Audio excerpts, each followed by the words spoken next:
Olá, meus amores, tudo bem? Para quem não me conhece, eu sou a Camila Rolim. Eu trato da alopecia androgenética há mais de 10 anos, mas hoje o assunto vai ser um pouquinho diferente. Eu vou falar sobre ansiedade, que é um tema que eu converso já com muitas de vocês nas minhas redes sociais. E eu tenho, para quem não sabe, eu também tenho transtorno de ansiedade generalizada, mais conhecido como a sigla TAG.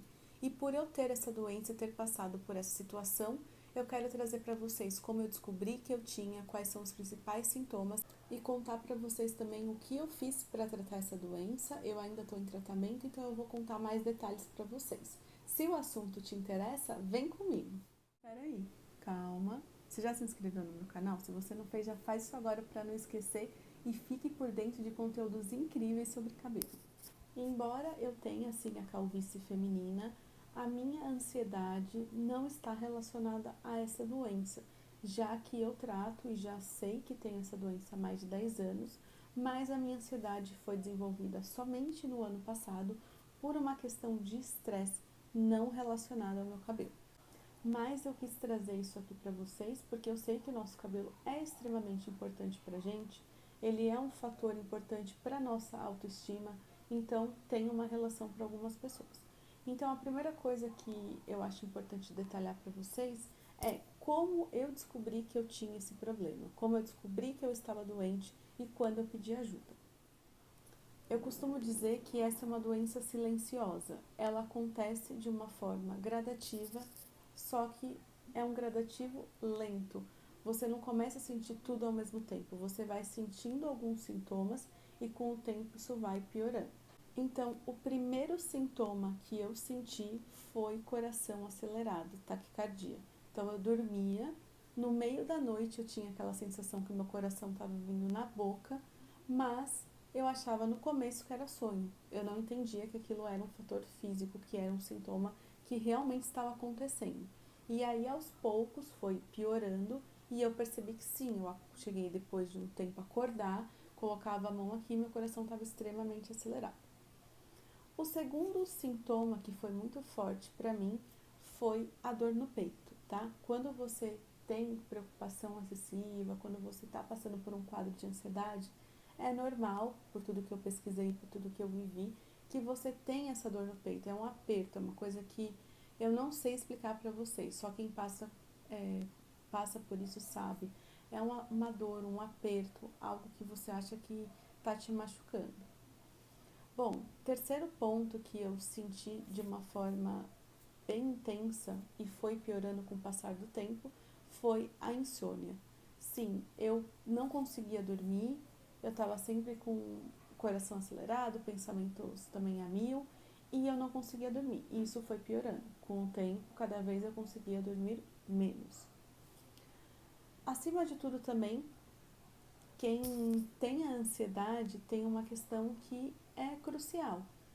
Quem tem ansiedade a nível de uma doença, que foi o meu caso, é uma pessoa que possivelmente tem os pensamentos a mil. Os seus pensamentos não param. Você está o tempo inteiro preocupada e pensando sobre tudo. Então, pensar excessivamente é sim um sintoma, pode ser sim um sintoma de ansiedade.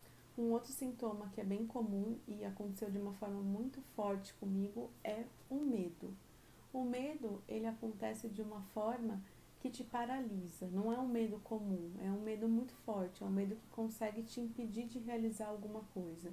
Então, esse medo pode ser o medo de uma pessoa, pode ser o medo de uma situação, pode ser diversos jeitos. E é um medo tão excessivo que você começa a sentir medo de ter esse medo.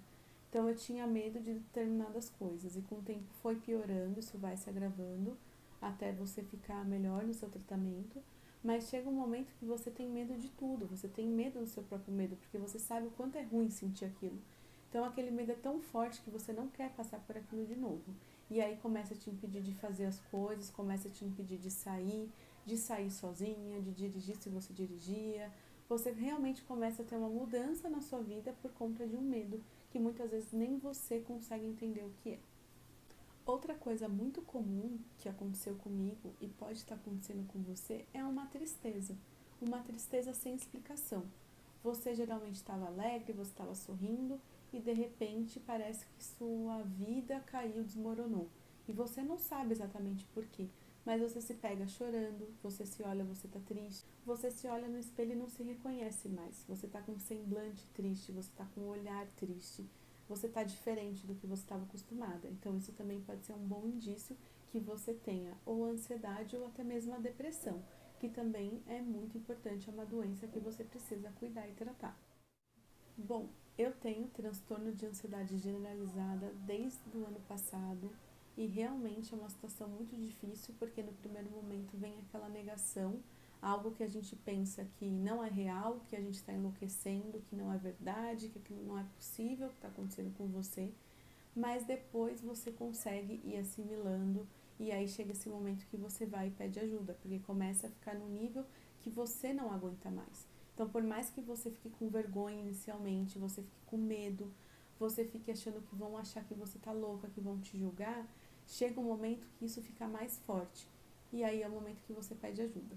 Então, um conselho que eu quero dar para vocês é o seguinte: não deixem ficar no estágio muito grave, não deixem extrapolar o limite de vocês. O quanto antes vocês puderem pedir ajuda, o quanto antes vocês perceberem que tem algo que não está certo, que está diferente, é importante sim que vocês procurem ou um psicólogo ou um médico psiquiatra que vai saber orientar e vai ajudar vocês. Eu ainda estou em tratamento para ansiedade generalizada e continuo fazendo uso de antidepressivos que são importantes. Eu tinha muito receio, eu tinha muito medo de tomar esses remédios, eu tinha medo de me viciar, eu tinha medo de dar algum efeito colateral, mas eles me ajudaram muito e até mesmo ansiolíticos que me ajudaram muito e me ajudam sempre que eu tenho uma crise. Então eu tomei principalmente em dosagens mais fortes no início do tratamento, com o tempo eu fui diminuindo e hoje eu uso sim naqueles momentos que eu tenho uma crise, que eu tenho algo mais forte, porque esses remédios são ainda mais viciantes e tem risco sim de você ficar dependente deles. Então eu evito ao máximo, mas quando a situação foge do controle, que ainda acontece comigo, eu uso sim, eu faço uso dessa medicação. Mas é importante você saber que, assim como os remédios são extremamente importantes, a terapia é essencial. Então, hoje eu posso dizer que, na minha visão, 50% da minha melhora foi sim por conta dos medicamentos, mas 50%, os outros 50% só aconteceram por conta da terapia.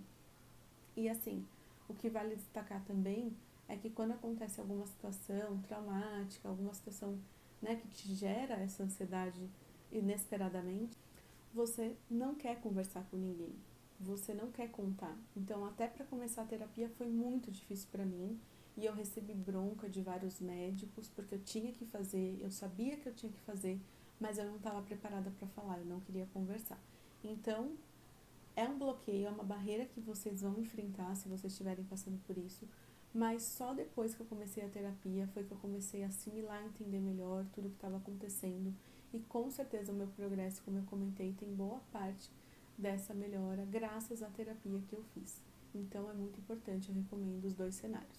Mas acima de tudo, mais do que eu recomendar simplesmente porque eu passei por isso, o que é mais importante é vocês procurarem ajuda. Se você se identificou com esses sintomas, o que eu recomendo é procure ajuda, não tenha medo de pedir ajuda. Converse com alguém mais próximo a você, pode ser seu amigo, seu namorado, sua mãe, seu pai. Avise alguém que você está sentindo algo que você não entende, não tem nada de errado nisso e busca ajuda. Então, assim, não sei te dizer se no seu caso você vai precisar de remédio, se você vai precisar de terapia, você vai precisar conversar com um profissional. Se você conversar com um psicólogo e ele julgar que você precisa de medicação, que você precisa de um tratamento com um psiquiatra, ele vai te orientar, assim como o inverso. Então é importante procurar ajuda e não deixar para depois. Só quem passa por isso sabe o quanto é difícil, o quanto isso acaba impactando a nossa vida em diversos aspectos. Por isso que ansiedade não é frescura, depressão não é frescura, síndrome do pânico não é frescura. Se você sente algo relacionado a isso, é hora de pedir ajuda. E a hora é agora, não deixa para depois. Então é isso, eu espero de verdade que esse vídeo tenha ajudado vocês de alguma forma.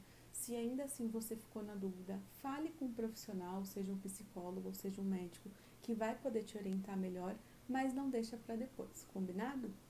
Um beijo e te espero no próximo vídeo.